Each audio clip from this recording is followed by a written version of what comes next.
మన శ్రీకాకుళం జిల్లా ఏర్పడి ఇప్పటికి 75 సంవత్సరాలు అవుతుంది. ఏదైనా ఒక ప్రాంతం యొక్క చరిత్ర తెలుసుకోవాలనుకుంటే కేవలం దాని అధికారిక ఏర్పాటు తేదీని తెలుసుకుంటే సరిపోదు. అది ఏ రోజున జిల్లాగానో నగరంగానో ఆవిర్భవించిందో తెలుసుకోవడం ఒక ఆరంభం మాత్రమే. అసలైన చరిత్ర రాతి యుగంలో మొదలైన మన నేల పుట్టుక నుండి తొలి మానవ జాడల నుండి ప్రారంభమవుతుంది. వేల ఏళ్ల నాటి ఆదిమానవుడు అడుగులో నుండి వందల ఏళ్ల కళింగ సామ్రాజ్యం వైభవం వరకు, ఆపై వివిధ రాజవంశస్థుల పాలనలు, స్వతంత్రం కోసం జరిగిన మహత్తర పోరాటాలు, చివరికి ఆధునిక జిల్లాగా శ్రీకాకుళం ఆవిర్భావం, దాని ప్రగతి, ఇదంతా ఒక నిరంతర ప్రవాహం. శ్రీకాకుళం కేవలం భౌగోళిక ప్రాంతం కాదు, అది సంస్కృతుల సంగమం. ప్రాచీన శిలాయుగం నాటి రాతి పనిముట్ల నుండి కళింగ రాజుల శౌర్యం వరకు, అశోకుడి దమ్మ మార్గం నుండి గంగరాజుల ఆలయ నిర్మాణాల వరకు, బ్రిటిష్ వారిని ఎదిరించిన పోరాట స్ఫూర్తి నుండి నేటి అభివృద్ధి పదం వరకు ఈ సుదీర్ఘ అద్భుతమైన చరిత్రను మనం 6 టైమ్ పీరియడ్స్ గా డివైడ్ చేసి చూద్దాం. మొదటగా ప్రీహిస్టారిక్ శ్రీకాకుళం. శ్రీకాకుళం నేల మీద మానవ నివాస ఆనవాలు వేల సంవత్సరాల క్రితమే ఉన్నాయని పురావస్తు ఆధారాలు చెప్తున్నాయి. ముఖ్యంగా నవీన శిలాయుగంలో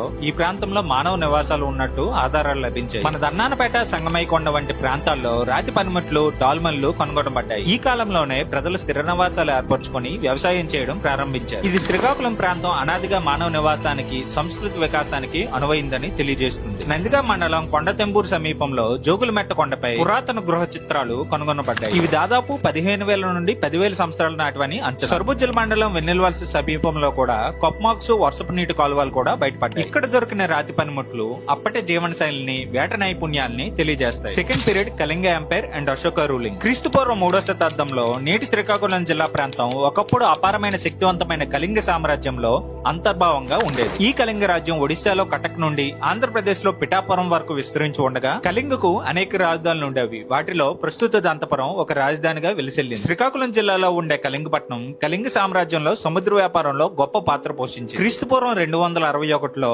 అశోకుడు కళింగ రాజ్యంపై దండెత్తగా అపారమైన ప్రాణ నష్టం అశోకుడు మనస్తాపానికి గురిచేసింది. ఈ సంఘటన తర్వాత అశోకుడు దమ్మ విజయం దిశగా బౌద్ధ మతాన్ని స్వీకరించాడు. మన ప్రస్తుత దంతపురం, సాలిహొండం, జగదమట్ట, కళింగపట్నం వంటి ప్రాంతాల్లో అశోకుడు ప్రభావం వల్ల బౌద్ధ మతం వృద్ధి చెందింది. Third one medieval period. Ganga dynasty and Reddy రాజులు. క్రీస్తు శకం 5వ శతాబ్దం నుండి 800 సంవత్సరాల పాటు తూర్పు గంగరాజులు పాలించగా వీరి పాలనలో శైవ మతం వికసించింది. శ్రీముఖలింగం, శ్రీకూర్మం వంటి అద్భుతమైన ఆలయ నిర్మాణాలు గంగరాజుల కళ, నిర్మాణ నైపుణ్యానికి ప్రతీకలు. ఈ కాలంలో క్రీస్తు శకం 7వ శతాబ్దంలో కళింగ పాలకుడైన తూర్పు గంగ వంశానికి చెందిన దేవేంద్ర వర్మ మన ప్రసిద్ధ అరసవిల్లి సూర్యనారాయణ స్వామి ఆలయాన్ని నిర్మించారు. భారతదేశంలో మిగిలి ఉన్న ప్రాచీన సూర్య దేవాలయాల్లో ఇది ఒకటి. సంవత్సరంలో 2 సార్లు సూర్యకిరణాలు స్వామివారికి నేరుగా మూల విరాట్ పాదాలపై పడేలా ఆలయాన్ని నిర్మించడం ఆనాటి ఇంజనీరింగ్, ఖగోళ శాస్త్ర పరిజ్ఞానానికి నిదర్శనం. ఆ తర్వాత వచ్చిన రెడ్డి రాజుల కాలాన్ని తెలుగు సాహిత్యం, కళలకు స్వర్ణయుగంగా భావిస్తారు. ఫోర్త్ వన్ కొలోనియల్ పీరియడ్ లో జరిగిన British rule and freedom struggles. 18వ